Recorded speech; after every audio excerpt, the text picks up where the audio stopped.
Sa ngalan ng Ama at ng Anak at ng Espiritu Santo. Amen. Sumainyo ang Panginoon. At sumaiyo rin. Mga kapatid,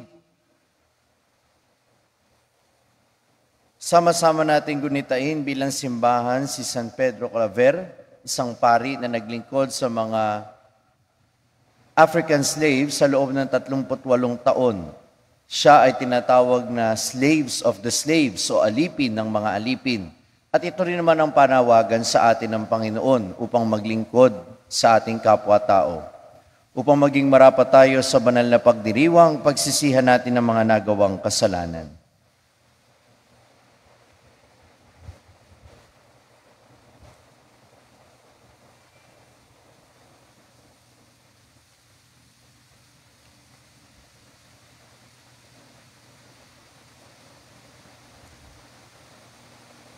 Isinugong tagapagpagaling ng mga nagsisisi, Panginoon, kaawaan mo kami. Panginoon, kaawaan mo kami. Dumating na tagapag-anyaya para makasalanay magsisi, Kristo, kaawaan mo kami. Kristo, kaawaan mo kami. Nakaluklok ka sa kanan ng Ama para ipamagitan kami, Panginoon, kaawaan mo kami. Panginoon, kaawaan mo kami. Kaawaan tayo na makapangyarihan Diyos, patawarin tayo sa ating mga kasalanan, at patnubayan tayo sa buhay na walang hanggan. Amen. Manalangin tayo.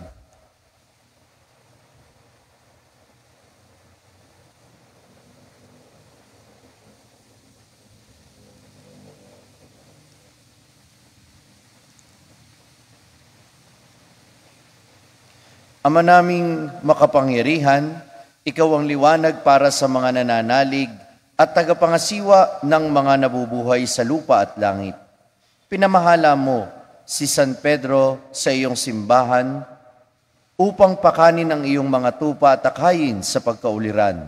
Ipagkaloob mo bilang tugon sa kaniyang pagdalangin na matapat naming maganap ang itinuro niya sa pagsasalita at masundan namin ang ipinakita niyang halimbawa sa pamamagitan ni Jesucristo kasama ng Espiritu Santo magpasawalang hanggan. Amen. Magsiupo.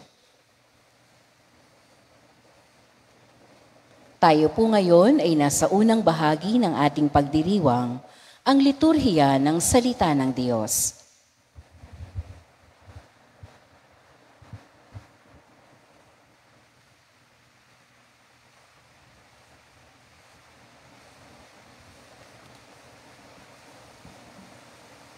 Ang salita ng Diyos mula sa unang sulat ni Apostol San Pablo sa mga taga-Korinto. Ang salita ng Diyos mula sa sulat ni Apostol San Pablo sa mga taga-Kolosas. Mga kapatid, nagagalak ako sa aking pagbabata ngayon, alang-alang sa inyo, sapagkat sa pamagitan nito ay ipagpapatuloy ko ang paghihirap na kailangan pang gawin ni Kristo para sa simbahan na kanyang katawan. Ako'y naging lingkod nito nang hirangin ako ng Diyos upang ipahayag sa inyo ang kanyang salita. Hinirang niya ako upang lubusang ihayag sa inyo ang hiwaga na mahabang panahong nalihim sa maraming salit-saling lahi. Ngunit ngayon inihayag sa kanyang mga anak.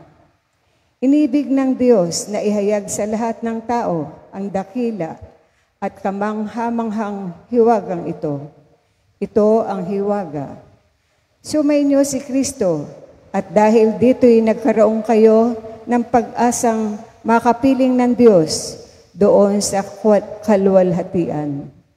Iyan ang dahilan kung bakit namin ipinangangaral si Kristo.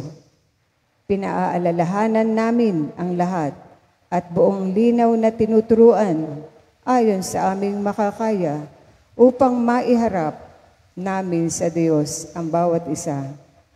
Sakdal at walang kapintasan dahil sa pakikipag-isa kay Kristo. Dahil dito, ako'y nagpupunyagi sa pamamagitan ng kapangyarihang kaloob sa akin ni Kristo. Ibig kong malaman ninyo kung gaano kalaki ang pagsisikap ko para sa inyo. Gayon din sa mga taga-Laodicea at sa lahat ng hindi pa nakakakita sa akin ng mukhaan. Ginagawa ko ito upang lumakas ang kanilang loob at mabuklod sila sa pag-ibig. Sa gayon, magkakaroon sila ng ganap na pagkakaunawang bunga ng tunay na pagkakilala kay Kristo na siyang hiwaga ng Diyos. Sa Kanya natatago ang masaganang karunungan at kaalaman ng Diyos. Ang salita ng Diyos. Salamat sa Diyos. Salmong tugunan. Poon ako ay pangunahan, ng landas mo ay aking sundan. Poon ako'y pangunahan, ng landas mo'y aking sundan. Ang gawang masamay di mo kalulugdan, ang gawaing hidway di mo papayagan. Ang mga palalo't masasamang asal, iyong itatakwil at kasusuklaman. Poon ako ay pangunahan, ng landas mo ay aking sundan. Parurusahan mo yaong sinungaling, pati mararahas at ang mga taksil. Poon ako ay pangunahan, ng landas mo ay aking sundan. Ang nagtitiwala sa iyo'y magagalak, masayang aawit sila oras-oras. Iyong ingatan yaong mga tapat na dahil sa iyo'y lumigayang ganap. Poon ako ay pangunahan, ng landas mo ay aking sundan. Magsitayo po bilang pagbibigay galang sa mabuting balita ng Panginoon.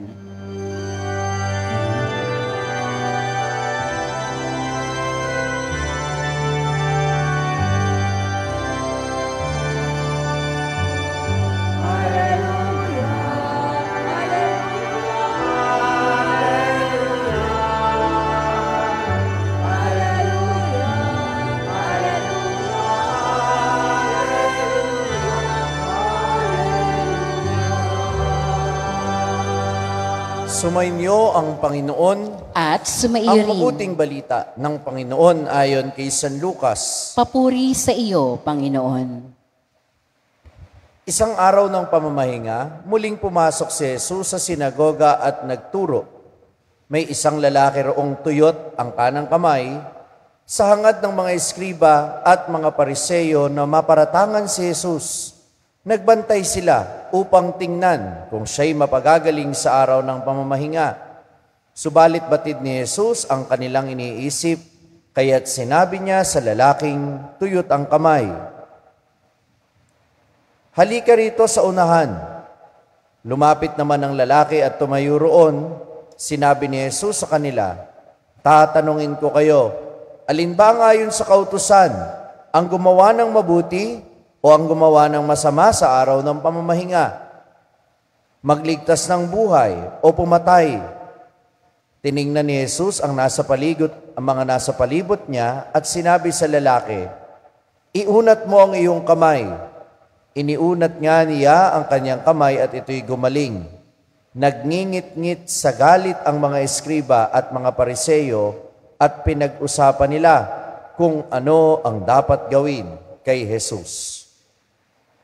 Ang mabuting balita ng Panginoon. Pinupuri ka namin, Panginoong Hesukristo. Magsiupo. Magandang umaga po sa inyong lahat. Magandang umaga po. Kamakailan, naging napakainit ng usapin tungkol sa divorce dahil sa pagpasa ng Absolute Divorce Bill sa ating Kongreso. At syempre, magre-react ang ating simbahan dahil hindi lang dahil ito ay nasa doktrina, hindi lang dahil ito ay labag sa paniniwala natin sa doktrina, kundi ito ay tahasan ding labag sa sinabi ni Jesus na ang pinag-isa ng Diyos ay huwag paghiwalayin ng tao. But aside from these religious arguments, ang simbahan ay nag-aargumento rin sa perspektibong sekular. Ang tinutukoy ko dito ay yung mga pag-aaral na isinagawa sa ibang bansa na nagpapakita na talagang marunong ang Diyos dahil hindi maganda yung nagiging epekto ng divorce sa mga mag-asawa, sa buong pamilya at sa buong pamayanan. Hindi na po galing sa Bible yan, galing na yan sa karanasan ng mga pamilya kung saan sa mga bansa na ang divorce ay legal na. At ito yung nagpapakita sa atin, minamahal ko mga kapatid, na ang panuntunan ng Panginoon ay palaging pabor sa tao. Kaya sa Ebanghelyo natin ngayon, ipinapakita sa atin ni Jesus at itinuturo niya sa mga Pariseo na ang Sabat ay hindi itinakda ng Panginoon para pahirapan ang tao. Ang Sabat o ang araw ng pamamahinga ay itinalaga ng Panginoon upang ang tao ay magkaroon ng paghilom. The day of rest is always a day of healing. Dahil kapag nagpapahinga ang tao, kung paano kayo pag nagkakasakit kayo, di ba? Ano ang gamot maliban sa mga iniinom natin? Pahinga. Kaya nga araw ng pamamahinga, araw ng papanubalik ng ating lakas, at ito ay araw ng paghihilom, hindi lamang ng ating katawan, pagkapanumbalik ng ating lakas, kundi ito ay pagkakataon din para manumbalik ang ating ugnayan sa Panginoon. The day of rest should be dedicated in our relationship with God, healing ourselves, healing our relationships with one another and with God. Kaya sa atin, kapag araw ng pamamahinga, at ito yung araw ng linggo, family day din yan. Araw din yan para makipag-meet sa mga kaibigan because it also heals our relationship. Kaya ngayon, ang tanong ko sa inyo, anong mali sa ginawa ni Jesus na nagpagaling siya ng may sakit sa araw ng pamamahinga?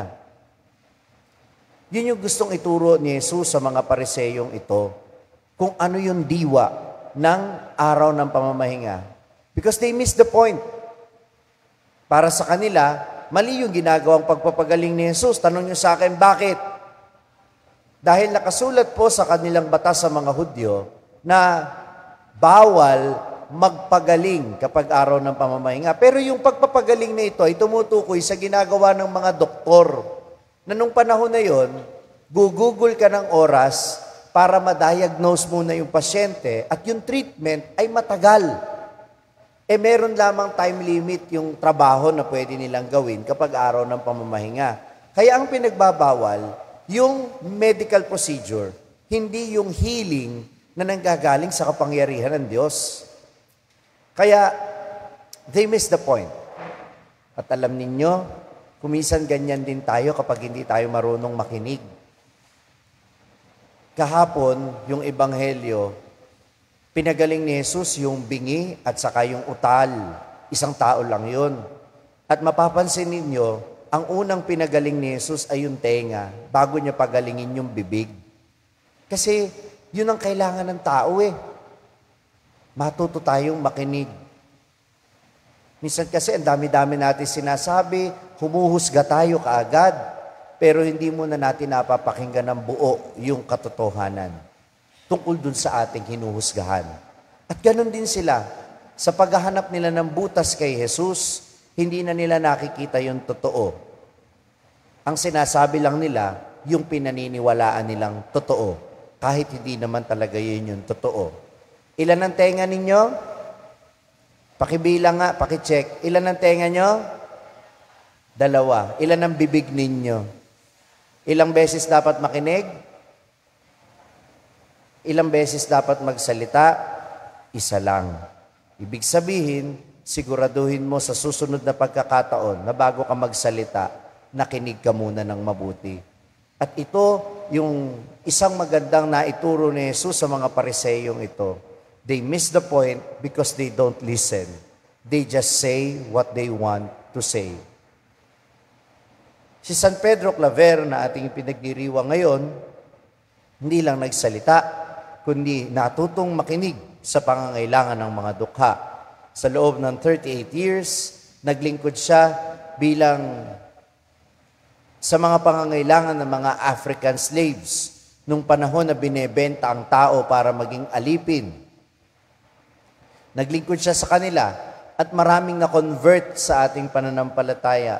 Marami siyang karapatang pantao na pinagtanggol sapagkat ito naman talaga yung gusto ng Panginoon yung kapakanan ng tao. Yung mga batas ay inilagay niya hindi para ipahamak tayo o pahirapan tayo, kundi para sa kapakanan ng lahat. Kaya sana, ganun din ang isip natin. Makinig tayo sa ating kapwa at palagi nating isipin ang kanilang kapakanan. At tulad ng ginawa ni Jesus, kahit araw ng pamamahinga, ito ay gugulin natin para makatulong sa ating kapwa at maging bahagi ng paghihilom nila. Amen. San Pedro Claver, ipanalangin mo kami.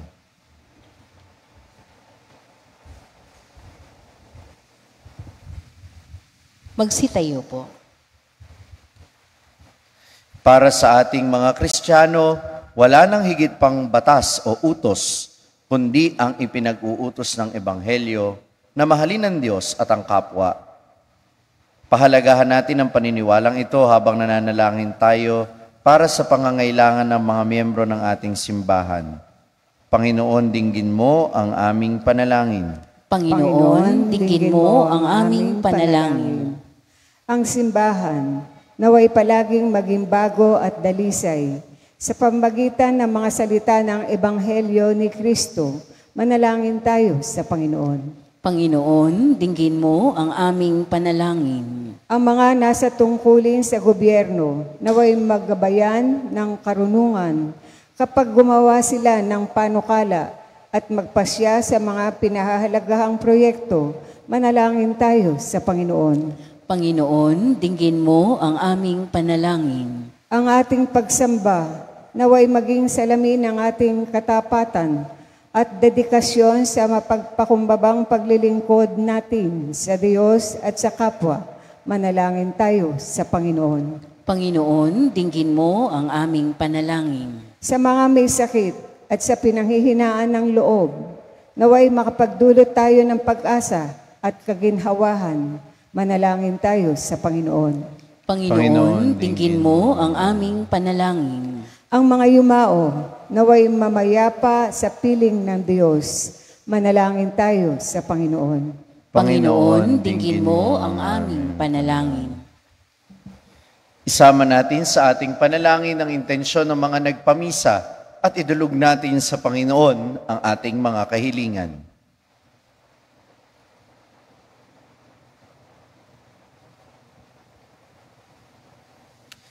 Ama naming nasa langit, sinusuri mo ang aming mga puso at hindi lihim sa iyo ang pinakatatago naming kaisipan.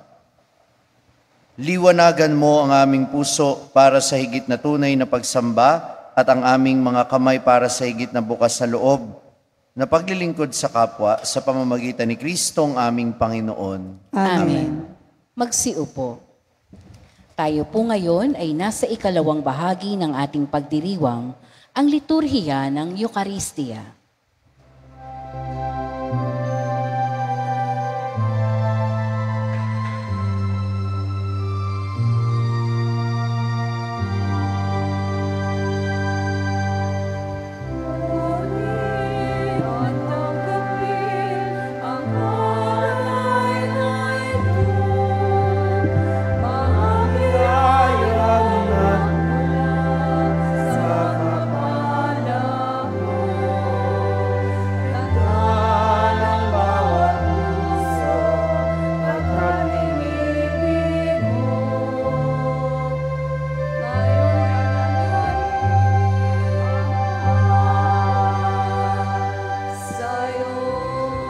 Magsitayo po. Manalangin kayo mga kapatid upang itong ating paghahain ay kalugdan ng Diyos amang makapangyarihan. Tanggapin nawa ng Panginoon itong paghahain sa iyong mga kamay, sa kapurihan niya at karangalan, sa ating kapakinabangan at sa buong sambayanan niyang banal. Ama naming lumikha, dumudulog kami sa iyong kadakilaan upang ang kapangyarihan mong ipinahahayag sa paghahain ng mga alay para gunitain ng mga banal ay magdulot sa amin ng pakikinabang sa kaloob mong kaligtasan sa pamamagitan ni Hesukristo, kasama ng Espiritu Santo magpasawalang hanggan. Amen. Sumainyo ang Panginoon. At sumairi. Itaas sa Diyos ang inyong puso at diwa. Itinaas na namin sa Panginoon. Pasalamatan natin ang Panginoong ating Diyos. Marapat na siya ay pasalamatan. Ama naming makapangyarihan, tunay ngang marapat na ikaw ay aming pasalamatan sa pamamagitan ni Jesucristo na aming Panginoon. Ngayong si San Pedro ay pinararangalan sa pamumuhay niyang totoong uliran at pagiging maaasahan sa panunungkulan. Kaya't si Jesucristo na maaasahan din sa katapatan ay inihahayag sa pangangasiwa sa sambayanan. Ang malasakit ng mga ulirang tagapangasiwa noon ay nagpapatuloy magpahanggang ngayon sa mga panalangin kanilang iniuukol kaysa ng sambayanan mong dito'y nagtitipon. Kaya kaysa ng mga anghel na nagsisiawit ng papuri sa iyo nang walang humpay sa kalangitan, kami ay nagbubunyi sa iyong kadakilaan. Santo, Santo, Santo, Panginoong Diyos ng mga hukbo, napupuno ang langit at lupa ng kadakilaan mo, o sana sa kaitaasan. Pinagpala ang naparirito sa ngalan ng Panginoon, o sana sa kaitaasan. Magsiluhod. Ama naming banal, ikaw ang bukal ng tanang kabanalan, kaya't sa pamamagitan ng iyong Espiritu, gawin mong banal ang mga kaloob na ito upang para sa amin ay maging katawan at dugo ng aming Panginoong Hesukristo. Bago niya pinagtiis ang kusang loob na maging handog, hinawakan niya ang tinapay, pinasalamatan kanya, pinaghati-hati niya yon, iniabot sa kanyang mga alagad at sinabi, tanggapin ninyong lahat ito at kanin, ito ang aking katawan na ihahandog para sa inyo.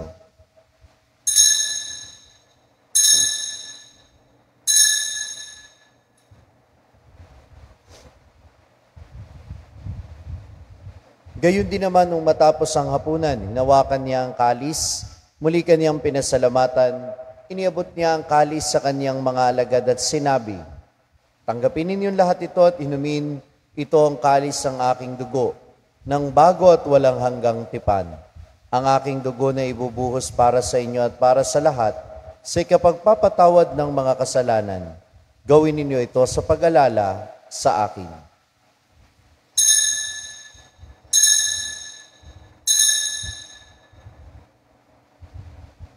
Magsitayo. Ipagbunyi natin ang misteryo ng pananampalataya. Si Kristo ay namatay, si Kristo ay muling nabuhay, si Kristo ay babalik sa wakas ng panahon. Ama, ginagawa namin ngayon ang pag-alala sa pagkamatay at muling pagkabuhay ng iyong anak. Kaya tiniaalay namin sa iyo ang tinapay na nagbibigay buhay at ang kalis na nagkakaloob ng kaligtasan. Kami nagpapasalamat dahil kami iyong minarapat na tumayo sa harap mo para maglingkod sa iyo.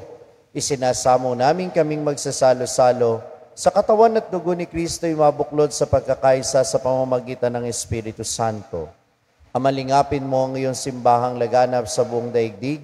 Puspusin mo kami sa pag-ibig kay San Francisco na aming Papa at ni Dennis na aming Obispo at ng Tanang Kaparian.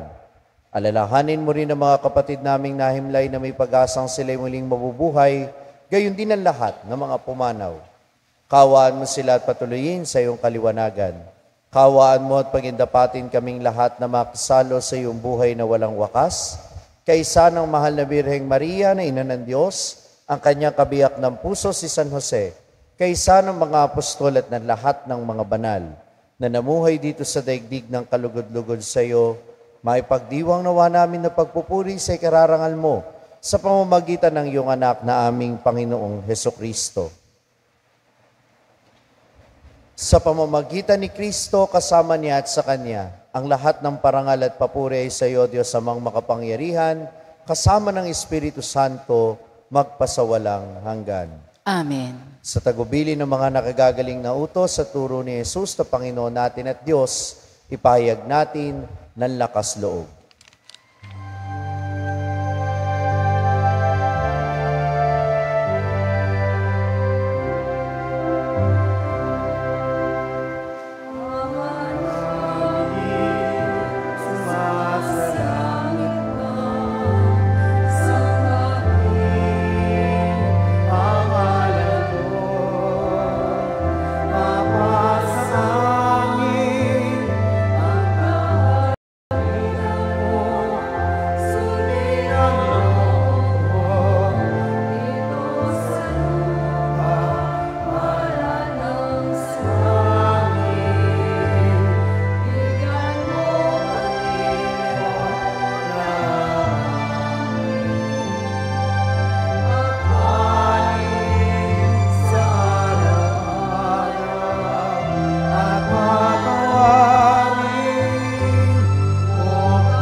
Hinihiling namin kami iadya sa lahat ng masama, pagkalooban ng kapayapaan araw-araw, iligtas sa kasalanan, at ilayo sa lahat ng kapahamakan, samantalang aming pinananabikan ng dakilang araw ng pagpapahayag ng tagapagligtas naming si Jesucristo. Sapagkat iyo ang kaharian at ang kapangyarihan at ang kapurihan magpakailanman. Amen. Panginoong Jesucristo, sinabi mo sa iyong mga apostol, kapayapaan ang iniiwan ko sa inyo, ang aking kapayapaan ang ibinibigay ko sa inyo.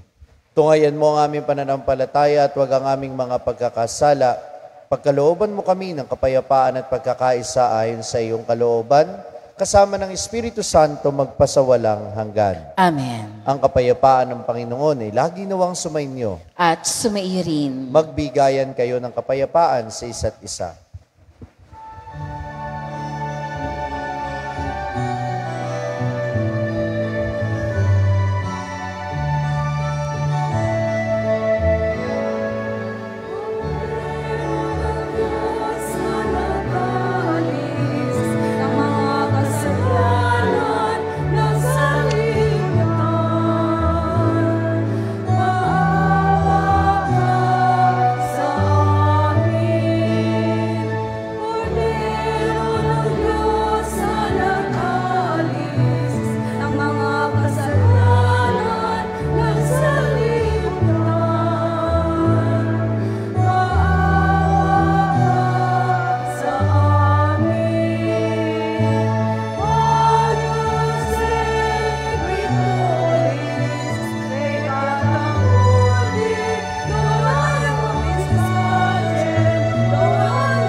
Magsilon.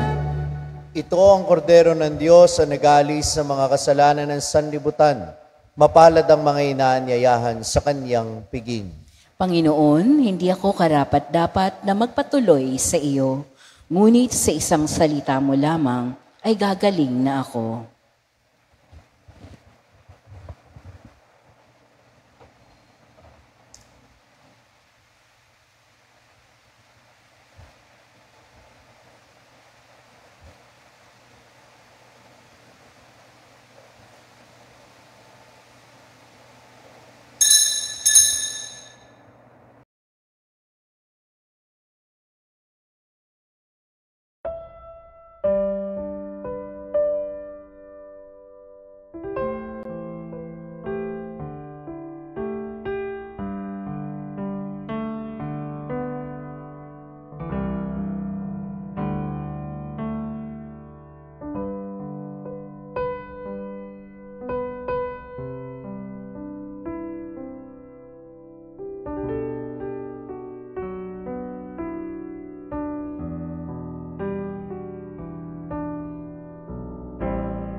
Magsitayo.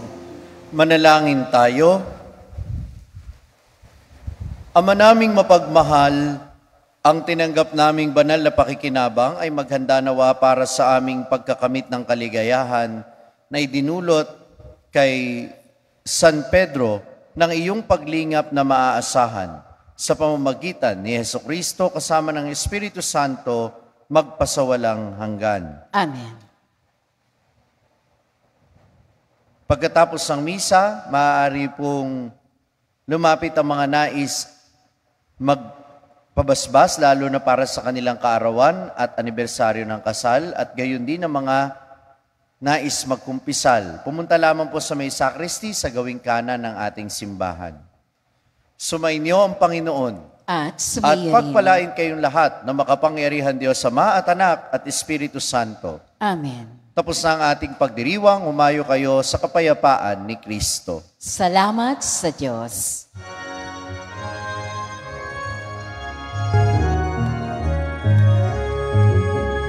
Nuestra Señora del Carmen, mahal na ina namin, patrona ng mga kasaysayan, simbahan ng Marisol, pagpalain mo po ang parokya, labayan ang aming pamilya, tulungan mo kaming lubos magmahal, sa kawan ng away.